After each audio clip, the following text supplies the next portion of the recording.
نحمدہ و نصلی علی رسولہ الکریم اما بعد فاعوذ باللہ من الشیطان الرجیم بسم اللہ الرحمن الرحیم۔ شروع اللہ کے نام سے جو بڑا مہربان نہایت رحم کرنے والا ہے۔ تبیر نامہ 126 دیکھنے والوں کو میں خوش آمدید کہتا ہوں اور امید کرتا ہوں کہ آپ سب خیر خیریت سے ہوں گے۔ آج کا عنوان ہے خواب میں اپنی شادی دیکھنے کی تعبیر۔ خواب میں کسی لڑکے کا اپنی شادی دیکھنا۔ اگر کوئی خواب میں اپنی شادی ہوتے دیکھے تو دلہن بیاہی ہے، لیکن اس کو نہیں دیکھا ہے اور اس کا نام نہیں جانتا ہے۔ دلیل ہے کہ مرے گا یا مارا جائے گا۔ اور اگر دیکھے کہ دلہن کو گھر میں لایا ہے اور اس کے ساتھ سویا ہے تو دلیل ہے کہ بزرگی پائے گا۔ اگر کوئی مرد خواب میں کوئی شادی دیکھتا ہے کہ تو خواہش ختم ہو جائے۔ اسی طرح لڑکی کا خواب میں اپنی شادی دیکھنا۔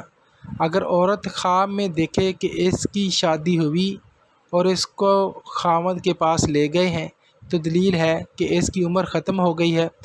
اور اگر شوہر لے گیا ہے اور اس سے نیک سلوک کیا ہے تو اس سے خیر و منفعت یعنی نفع حاصل ہونے کی طرف دلیل ہے۔ اگر عورت یہ خواب دیکھے کہ آج تک اس لڑکے کو پہلے نہ دیکھا ہو تو اس کی خواہش پوری ہوتے ہوتے رہ جائے گی۔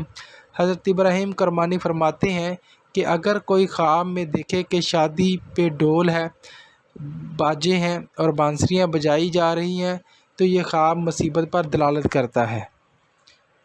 اس کا مطلب یہ ہے کہ اللہ اسے بہترین نفع اور خاص طور پر اپنے خاندان سے راحت عطا فرمائے گا۔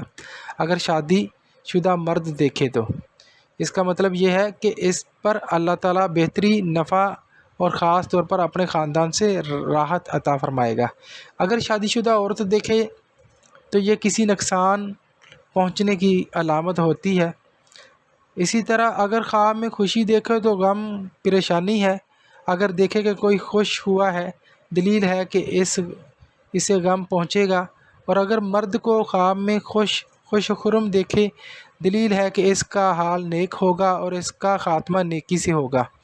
حضرت جعفر صادق رحمۃ اللہ علیہ نے فرمایا ہے کہ اگر خواب میں دیکھے کہ بے وجہ خوش ہے دلیل ہے کہ اس کی موت قریب ہے۔ فرمان حق تعالیٰ ہے کہ یہاں تک کہ جس وقت وہ دیتے ہوئے خوش ہوتے ہیں تو وہ اچانک پکڑ لیتا ہے۔